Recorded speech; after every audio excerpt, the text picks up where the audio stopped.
This year is 70th year of our diplomatic relations between India and Romania. And on this occasion, we would like to organize many events. Urez bun venit la sediul Camerei de Comerț și Industria României. I'm very happy to see all of you joining us here on this event for Ayurveda.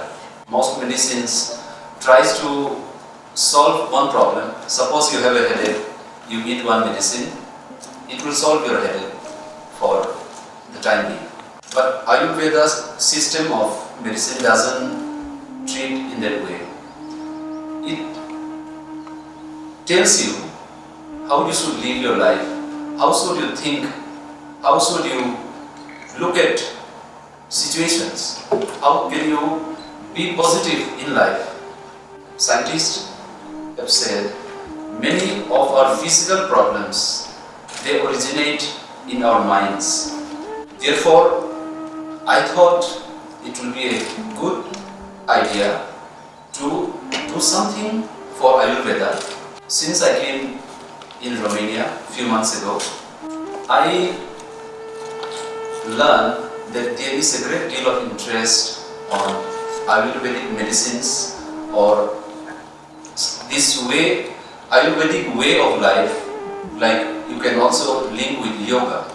What makes this ancient science so unique, effective and inspiring in our modern times? Ayurveda has a truly holistic definition of health that includes body, mind, soul and senses. In Ayurveda, the human being is seen as an integrated whole with not only a body and mind but also the soul and 5 senses. Ayurveda describes the existence of 3 fundamental types of human metabolism.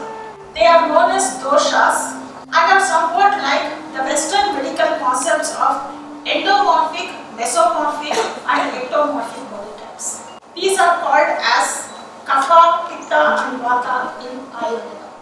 Ayurveda oferă astăzi, prin suportul de cunoaștere și de învățătură milenară, verificată de-a lungul timpului, oportunitatea de a pune în valoare resurse ale cunoașterii actuale și, totodată, de a folosi ceea ce a existat în trecut și care, deocamdată, este privit, într-o mare măsură, ca fiind doar o resursă istorică.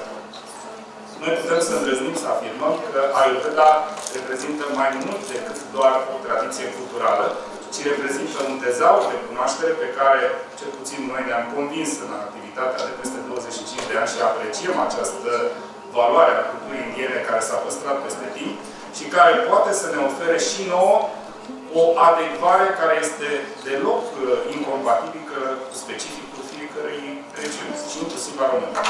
Este demn să facem o reverență în fața reprezentanților Indiei și acestei țări care are un merit cu totul și cu totul remarcabil. Au păstrat și au reușit să facă asta este ținut de mentalitatea unui întreg popor, intacte cunoștințele lor tradiționale care sunt atât de bine puse la punct, atât de bine structurate. Este enormă cunoașterea atât prin volumul ei scris, s-au păstrat și într-o formă scrisă, dar mai ales prin volumul de cunoaștere care urmează să fie descoperit. Ayurveda nu este doar un vestigiu demn de admirație al trecutului. Ayurveda, eu îndrăznesc să spun, este viitor. În Ayurveda găsim, studiind-o la modul autentic și bazându-ne pe cele mai vechi izvoare ale ei, în Ayurveda există soluții ale viitorului. În principalele tratate ayurvedice, Charaka Samhita și Sushruta Samhita, sunt descrise peste 700 de specii vegetale cu virtuți terapeutice.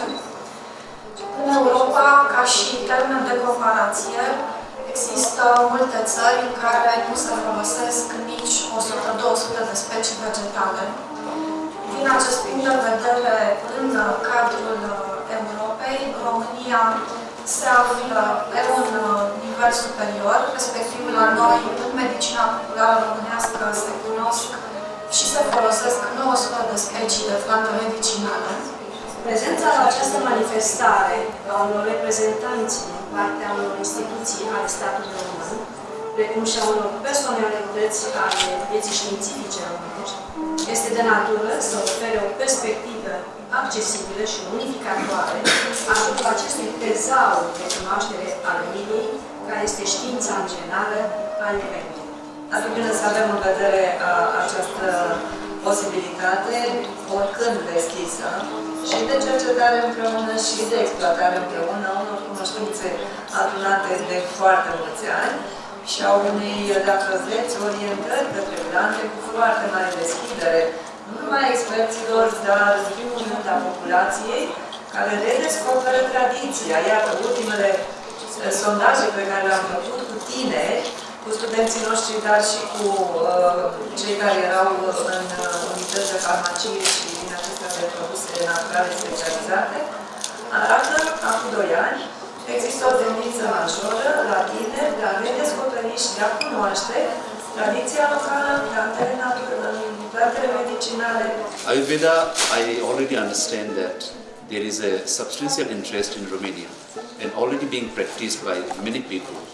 So, starting from today's discussions, debates, we'd like to take forward with all the stakeholders so that everybody can benefit from the point of view of health as well as for the people who are engaged in this business, so that for everybody it is a win-win situation.